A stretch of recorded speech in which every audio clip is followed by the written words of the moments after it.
Hello student, कैसे हैं आप लोग।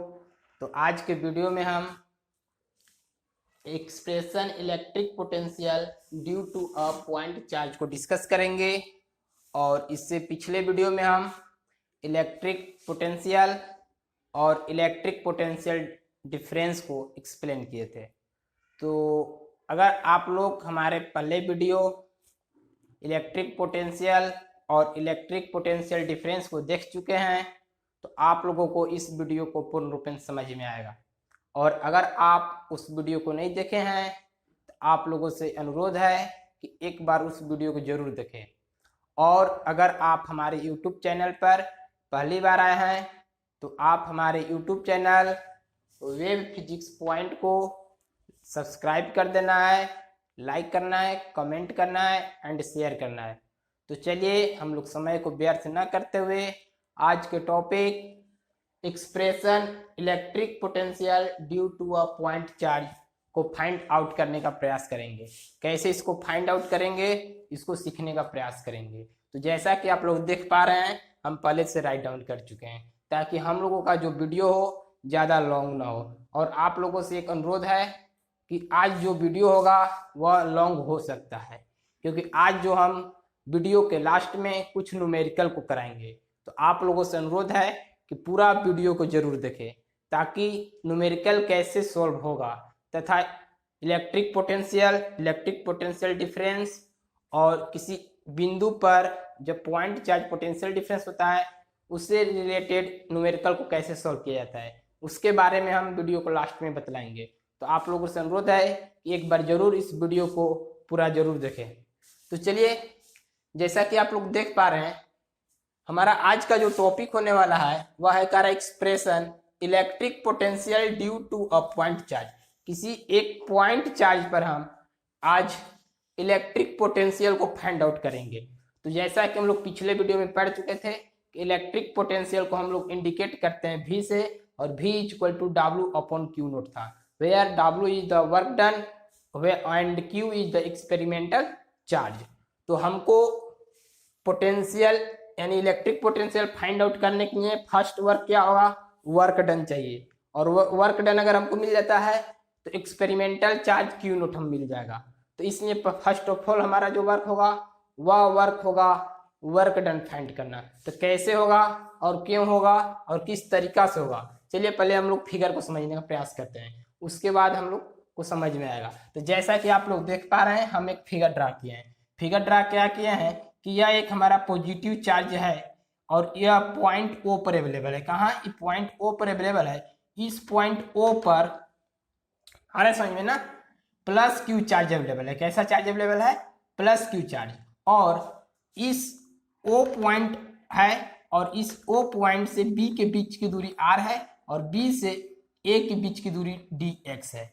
ओके, और पॉइंट O से लेके A के बीच की दूरी n माने हैं। कितना माने हैं, n माने हैं। और A पॉइंट पर हमारा Q0 चार्ज अवेलेबल है जो कि Q0 को हम एक्सपेरिमेंटल चार्ज भी बोलते हैं, आप लोग समझते होंगे। ओके, तो यहाँ तक समझ में आ गया होगा। अब इसी से हमको क्या करना है कि हम एक बार फिर से माने कि इस B से इस P पर इस B से O पॉइंट पर एक पॉइंट P माने हैं और इसी P पॉइंट पर हमको क्या फाइंड करना है, इलेक्ट्रिक पोटेंशियल। तो इस P पॉइंट पर पहले हमको क्या फाइंड आउट करना होगा, वर्क डन। क्या फाइंड आउट करना होगा, वर्क डन। अगर हम इस P पॉइंट पर वर्क डन फाइंड आउट कर लें तो एक्सपेरिमेंटल चार्ज हमारा Q0 दिया है।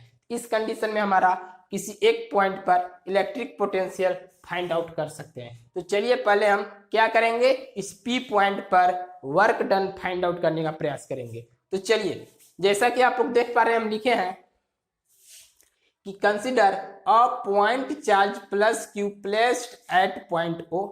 प्लस Q चार्ज हमारा पॉइंट O पर अवेलेबल है।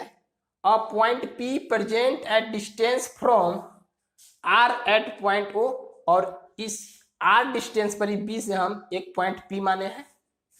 उसके बाद क्या कर रहा है कि the experimental charge Q0 located at distance n, और हमारा जो Q0 चार्ज है वह O पॉइंट से n डिस्टेंस पर A पॉइंट पर अवेलेबल है।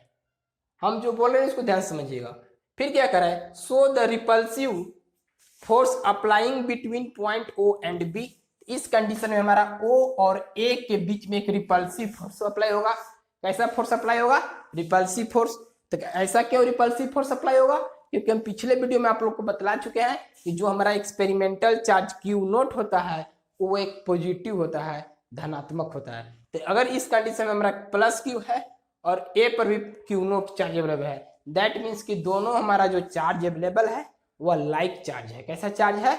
लाइक चार्ज है। और लाइक चार्ज के बीच का जो फोर्स होता है वह रिपल्सिव फोर्स होता है। ओके, तो रिपल्सिव फोर्स यानी कि हम लोग कूलॉम्स लॉ से अगर चल सकते हैं तो कूलॉम्स लॉ से क्या पढ़े हैं कि F equal to 1/4 pi epsilon naught Q into Q0 upon R square. तो R स्क्वायर की जगह पर हमारा क्या है? N square. ऐसा क्यों?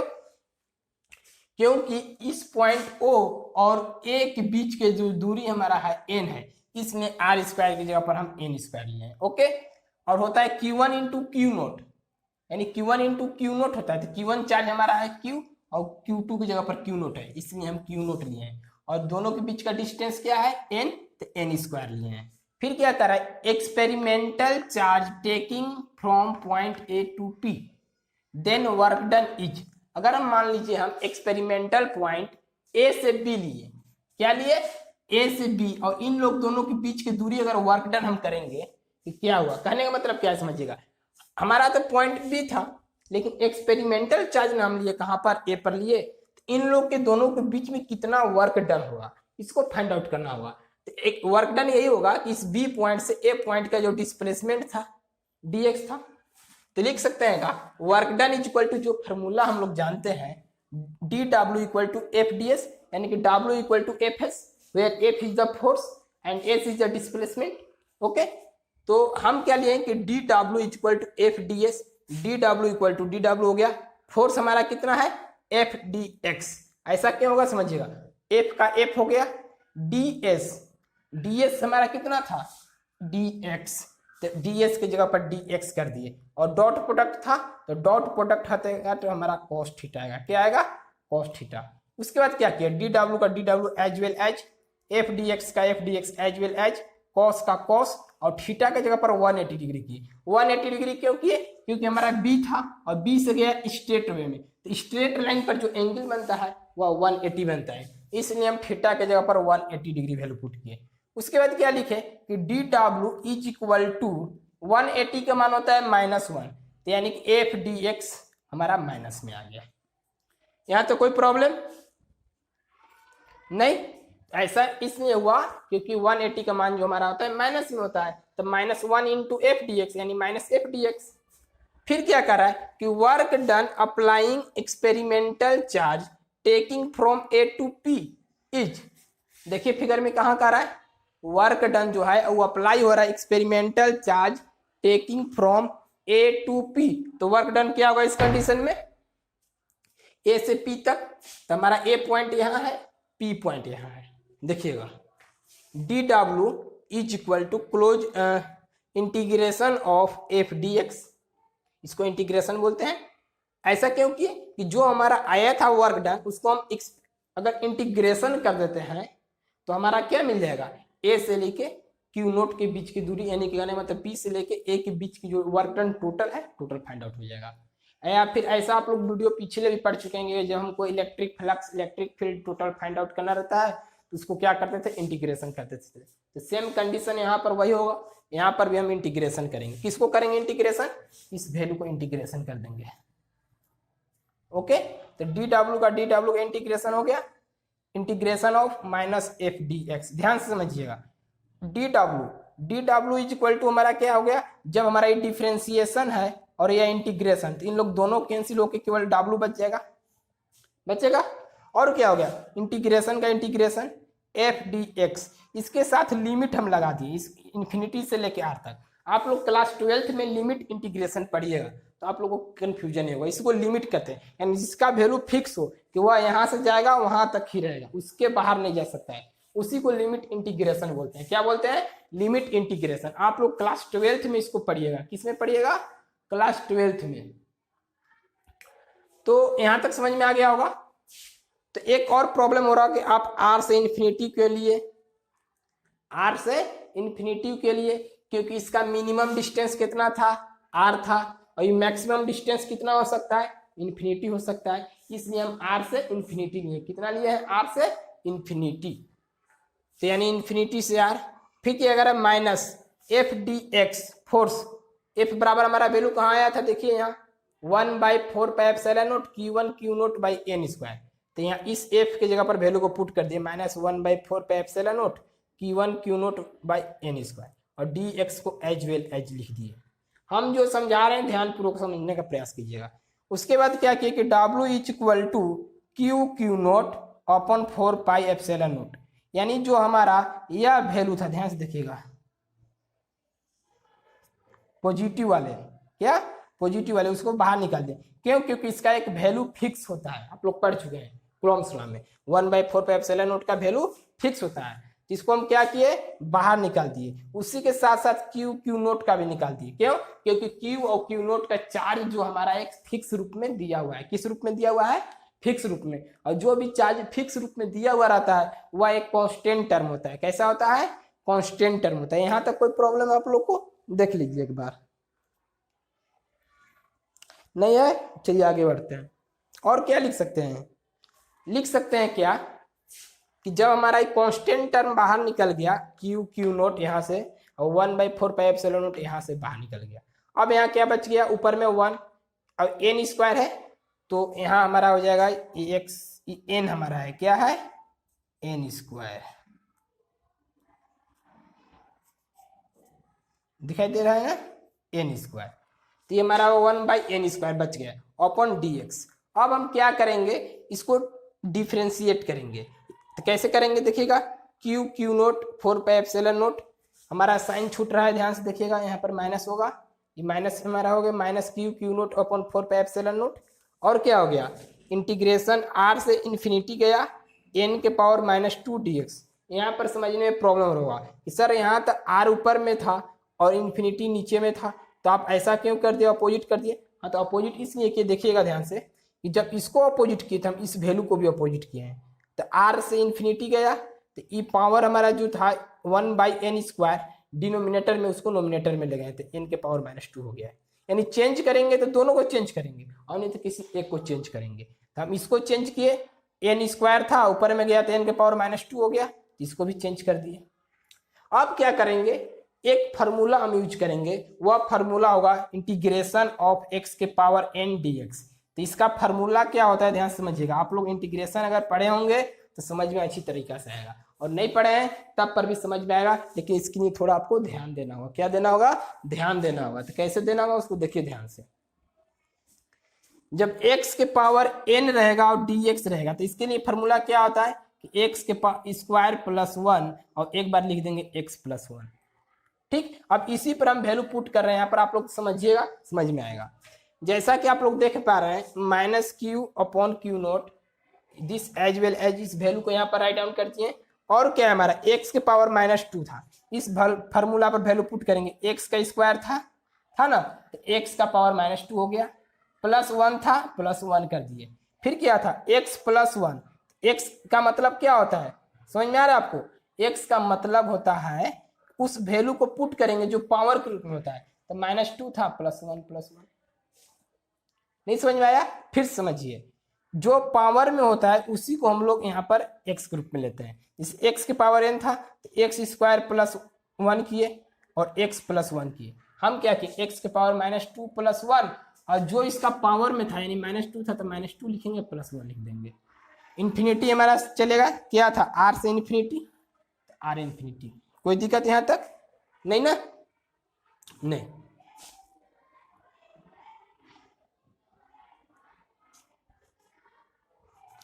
चलिए देखिए, यहाँ से ध्यान से देखिए, जल्दी कीजिए इसको।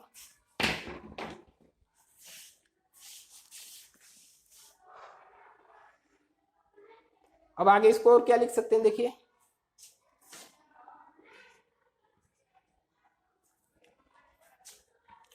लिख सकते हैं का -Q/Q0 अपॉन 4πε0 x के पावर -2 प्लस 1। पावर जब -2 में से 1 घटाएंगे तो -1 बचेगा, ये -2 प्लस 1 -1 होगा। इन्फिनिटी को जो हमारा पावर है, लिमिट है, सेम एज वेल एज है। W = Q/Q0 4πε0, ध्यान से देखिएगा अब यहाँ पर क्या किया, यहाँ पर माइनस साइन था, यहाँ पर माइनस, माइनस माइनस दोनों हमारा क्या हो गया, कैंसिल हो गया। तब बच गई पॉजिटिव टर्म, ये क्या हमारा बच गया, पॉजिटिव, यानी इसको हम ऐसे कैंसिल भी कर सकते हैं अगर चाहेंगे तो, Q Q naught upon 4 pi epsilon note. और ये क्या था हमारा, ओनली x बाई 1 था, इसके लिए थोड़ा आप लोग समझिएगा, यहाँ क्या था, x बाई 1, अगर x बाई 1 को हम 1 से डिवाइड करेंगे ओनली x बचेगा। इस x को क्या लिख सकते हैं, इस x को अगर हम नीचे में लाएंगे तो 1 बाई एक्स लिख सकते हैं क्या, वही यहाँ पर क्या देखिएगा, केवल x बचेगा यहाँ पर, तो x को जब नीचे लाएंगे डिनोमिनेटर में तो 1 बाई एक्स हो जाएगा। ऐसा क्यों, क्योंकि -1 था, आप लोग पढ़ेंगे x के पावर -1 को 1 बाई एक्स लिख सकते हैं, x 1 बाई एक्स को x के पावर -1 लिख सकते हैं ना। तो उसी तरीका से क्या किए कि x के पावर -1 को 1 बाई एक्स लिखें, x के पावर -1 था 1 बाई एक्स लिखते, इन्फिनिटी r, कोई दिक्कत। अब क्या लिख सकते हैं, W is equal to Q Q naught upon 4 pi epsilon naught, 1 by X था। अब इसको सॉल्व करने के लिए हम बतलाए थे क्लास 11th में, आप लोग को हल्का हिंट्स दिए थे, इस टाइप से जो इक्वेशन ऑफ मोशन में, 3 इक्वेशन ऑफ मोशन में जो फार्मूला बतलाए थे, S is equal to U T plus half A T square U square plus V square plus 2s, ऐसे करके 3 फार्मूला बतलाए थे। उसमें हम लोग जो है इस टाइप से क्वेश्चन को सॉल्व करने का प्रयास किए थे। तो जब लिमिट के कंडीशन में होता है तो यही करते हैं कि upper limit minus lower limit कर देते हैं, क्या करते हैं, upper limit minus lower limit. तो 1 बाई एक्स था, इसे कोई मतलब नहीं है, तो अपर लिमिट हमारा r है और लोअर लिमिट इन्फिनिटी है, तो r माइनस इन्फिनिटी कर देंगे, तो 1 by R minus 1 by infinity. बहुत प्रॉब्लम फ्रैक्शन में क्यों नहीं है, क्योंकि यही x के वैल्यू के स्पेस पर हम बार बार से दोनों वैल्यू को पुट करते हैं। तो 1 बाई एक्स था तो 1 बाई आर हो गया, माइनस 1 बाई एक्स की जगह पर 1 बाई इन्फिनिटी हो गया। अब इसको सॉल्व करेंगे तो W is equal to Q Q naught by 4 pi epsilon हो जाएगा, क्योंकि इसको हम एज वेल एज यहाँ पर राइट डाउन कर दिए। 1 बाई आर में से कोई भी कुछ भी, इन्फिनिटी का मतलब कि कुछ उसमें से निकाल देना। अब हमको फिक्स डिजिट मालूम नहीं कि कितना निकालें, तो जब 1 बाई आर में से कुछ निकालेंगे तो 1 बाई आर ही हमको मिलेगा। जैसे कि हम लोग पढ़े थे कि जब हम वेलोसिटी में से वेलोसिटी को माइनस करेंगे तो जो भी मिलेगा हमको वेलोसिटी ही मिलेगा। उसी तरह से जब हम 1 बाई आर में से 1 बाई इन्फिनिटी को माइनस करेंगे तो 1 बाई आर ही मिलेगा हमको। अब कुछ नहीं करना है, इसको अरेंज कर देना है। क्या करना है, अरेंज करना है। Q by Q note 4 pi epsilon note था, अब क्या किया कि हम क्यू बाई क्यू नोट ना लिख करके 1 बाई 4 पाई एप्सिलॉन नोट को लिख दिए, और क्यू क्यू नोट को साइड में ले आना बटे में आर, क्योंकि यह एक हम फार्मूला हमारा हो गया। क्या हो गया, फार्मूला, या फार्मूला बोल सकते हैं या फिर अरेंजिंग हो गया। तो हमारा इस पॉइंट P पर अब W मिल गया है। क्या मिल गया, W मिल गया। तो अब कुछ नहीं करना है, जब W इस P पॉइंट पर मिल गया तो वही पोटेंशियल, इलेक्ट्रिक पोटेंशियल पर वैल्यू पुट कर देंगे। But electric potential at point P is, क्या होगा, potential formula equal to V equal to W by Q naught होता है, और इस W की जगह पर इस W का वैल्यू पुट करेंगे। जब इस W की जगह पर इस W का वैल्यू पुट करेंगे तो V equal to 1 by 4 pi epsilon naught Q Q naught upon R, तो Q Q naught upon R हो गया, क्यू नोट का क्यू नोट से क्यू नोट कैंसिल हो गया, बच गया हमारा V equal to 1 by 4 pi epsilon naught, यहाँ से क्यू बाई में आर तो क्यू बाई आर। यही तो हमको फाइंड आउट करना था, यही तो हमारा है किसी एक पॉइंट चार्ज पर इलेक्ट्रिक पोटेंशियल। तो समझ में आप लोग को आया होगा, और अगर नहीं आया है तो इसको ध्यान से समझना है, 2 बार वीडियो को देखिए समझ में आएगा। थोड़ा कैलकुलेशन है, इस बात को हम मानते हैं, लेकिन इजी है। जब 1 से 2 बार 3 बार आप इसको बार बार रिपीट कीजिएगा, बनाइएगा, देखिएगा, तो आप लोगों को कोई प्रॉब्लम क्रिएट नहीं होगा। तो चलिए आप लोग इसको राइट डाउन कर लीजिए, इसके बाद हम न्यूमेरिकल की ओर बढ़ेंगे।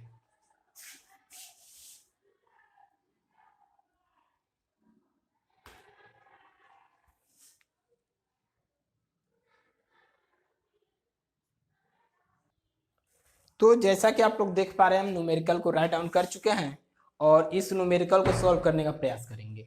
तो हमारा 2 न्यूमेरिकल है, एक जो न्यूमेरिकल हमारा है वह इलेक्ट्रिक पोटेंशियल डिफरेंस पर आधारित है, और एक जो न्यूमेरिकल है वह हमारा अभी due to a point charge पर आधारित है। तो दोनों टाइप्स का हम न्यूमेरिकल बता देंगे, क्योंकि बहुत सारे स्टूडेंट का कॉमेंट आया था कि सर न्यूमेरिकल विथ बतलाते चलना है। ठीक, तो चलिए फर्स्ट क्वेश्चन हम चलते हैं। तो फर्स्ट क्वेश्चन जो हमारा कर रहा है वो क्या कर रहा है उसको समझने का प्रयास कीजिएगा।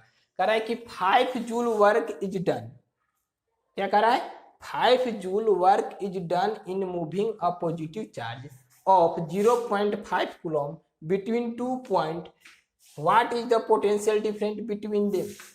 तो कह रहा है कि उन लोग दोनों के बीच का जो पोटेंशियल डिफरेंस होगा वह क्या होगा। ओके, तो दोनों के बीच का जो हमारा पोटेंशियल डिफरेंस होगा उसको फाइंड आउट करने का प्रयास करेंगे। क्या करेंगे, फाइंड आउट करने का प्रयास करेंगे।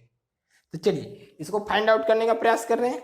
तो हमारा फार्मूला मालूम है कि potential difference equal to formula क्या होता है, क्या होता है पोटेंशियल डिफरेंस इक्वल टू। तो हमारा जो potential difference equal to formula होता है वो हम आप लोग को बतला चुके हैं कि डब्लू ए बी लिखेंगे तब पर भी चलेगा और नहीं तो केवल डब्लू रहेगा तब वो चलेगा, upon Q naught equal to W B minus W A.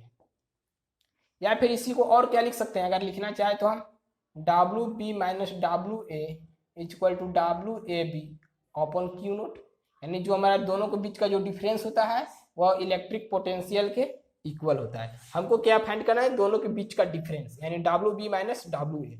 ध्यान से देखिएगा 5 जूल का वर्क हो रहा है, that means work done is हमारा 5 जूल, और चार्ज कितना है 0.5 कूलम, मूविंग चार्ज कितना है 0.5 कूलम, दैट मीन्स कि एक्सपेरिमेंटल चार्ज हमारा दिया हुआ है 0.5। तो लिख सकते हैं क्या W B minus W A equal to W A B कितना हमारा है 5 जूल अपन एक्सपेरिमेंटल चार्ज किसको हम बोलते हैं 0.5 कूलम को। इसको जब डिफाइन करेंगे तो 10 बार में जाएगा, कितना बार में जाएगा 10 बार में, तो ये 10 वोल्ट हमारा हो गया। यही तो क्वेश्चन था, बन गया। क्वेश्चन नंबर 2 देखिए,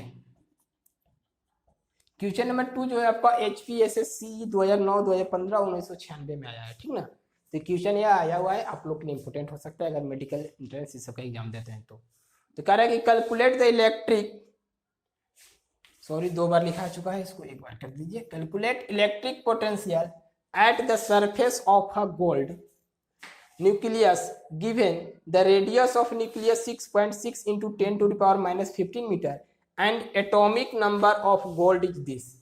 कहने का मतलब कि हमको गोल्ड पर इलेक्ट्रिक पोटेंशियल फाइंड करना है। क्या करना है गोल्ड पर, इसके लिए दिया है कि गोल्ड का जो हमारा है वो न्यूक्लियस जो है 6.6 into 10 to the power minus 15 metre है, और इसका एटॉमिक नंबर जो दिया है वह 79 दिया है। तो इसको हम कैसे फाइंड आउट करेंगे, अभी बतलाए थे जैसा कि आप लोगों को फार्मूला, कि हमारा जो फार्मूला होता है वो क्या होता है 1/4/ε0 Q/r ना। तो चलिए इसको देखिए, पहले हम क्या लिख सकते हैं, लिख सकते हैं क्या कि चार्ज ऑन गोल्ड नंबर्स, लिख सकते हैं charge on gold number.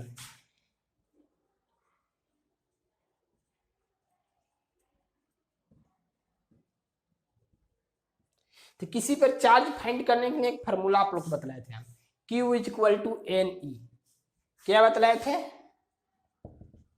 NE। तो Q इक्वल टू N की जगह पर Z हो जाएगा और E की जगह पर E रहेगा। Z का वैल्यू कितना है बोलिए इसमें से, चलिए देखिए बतलाइए Z का वैल्यू कितना है।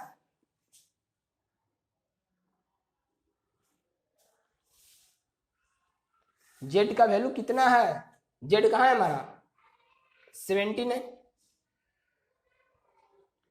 एटॉमिक नंबर को ही ना Z बोलते हैं, एटॉमिक नंबर को हम लोग क्या बोलते हैं Z। इलेक्ट्रॉन का वैल्यू क्या होता है 1.6 इंटू कितना होता है 1.6 into 10 to the power 19 coulomb, कितना होता है, इसको मल्टीपल करेंगे 1.6 into 10 to the power 19 coulomb. चलिए इसको मल्टीपल करके आप लोग बतलाइए कितना होगा, आप लोग खुद से बतलाइए। जब इसको मल्टीपल करेंगे तो कितना होगा, इसको मल्टीपल कीजिए और अगर मल्टीपल नहीं करते हैं तो हम इतना भी छोड़ सकते हैं। तो हम ऐसा करते हैं कि मल्टीपल नहीं करते, क्योंकि वैल्यू जब पुट करेंगे तो वहीं पर डायरेक्ट इसको सॉल्व कर देंगे। ओके, और क्या इसको लिख सकते हैं, लिख सकते हैं क्या हम कि रेडियस ऑफ गोल्ड न्यूक्लियस जो दिया है उसको लिख लेते हैं। क्या दिया है रेडियस ऑफ गोल्ड न्यूक्लियस कितना दिया है 6.6 into 10 to the power minus 15 metre. चलिए अब हमारा मिल चुका है, अब हमको क्या करना है, अब हम लिख सकते हैं कि देयरफॉर इलेक्ट्रिक पोटेंशियल, क्या लिख सकते हैं देयरफॉर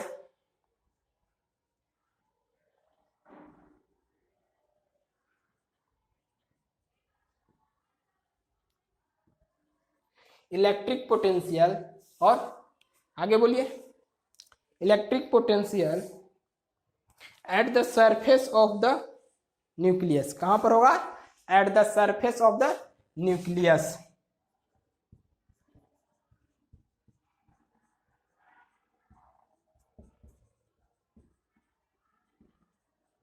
क्योंकि किसी एक पॉइंट पर फाइंड करना है तो न्यूक्लियस पर ही उसका फाइंड आउट हुआ। चलिए, न्यूक्लियस इज इक्वल टू, यहां तो कोई प्रॉब्लम। अब हम वैल्यू को पुट करेंगे, क्वेश्चन बन चुका है, बस वैल्यू पुट करेंगे, सॉल्व करेंगे।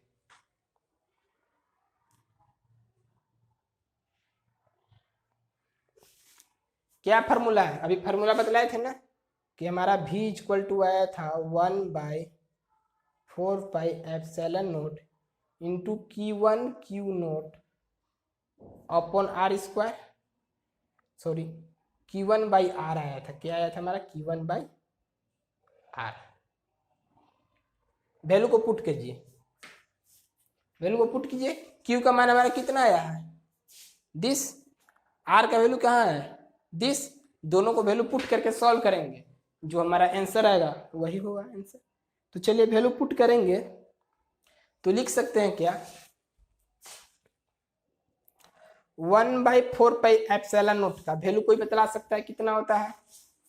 चलिए बतलाइए, 1/4πε0 का वैल्यू कितना होता है?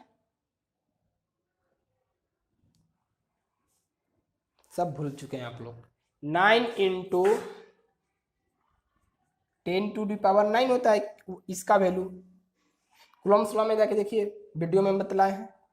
और क्या है? Q का मान कितना हमारा आया? 79 इंटू 1.6 इंटू 10⁻19, कितना है? 19 अपॉन R का वैल्यू कितना है? 6.6 इंटू 10⁻⁻15। सॉल्व कर लीजिएगा आप लोग, एक दो स्टेप बतलाते हैं, उसके बाद हम आंसर बतलाएंगे। तो 9 इंटू 10⁻9 हो गया इंटू 79 इंटू 1.6 को देखिएगा, यहाँ पर सिंगल पॉइंट है, यहाँ पर सिंगल पॉइंट है, दोनों को कैंसिल कर दे रहे हैं हम। तो लिख सकते हैं 16 इंटू 10⁻⁻19 अपॉन 66 इंटू 10⁻⁻15। एक स्टेप और चलते हैं, लिख सकते हैं 9 इंटू 79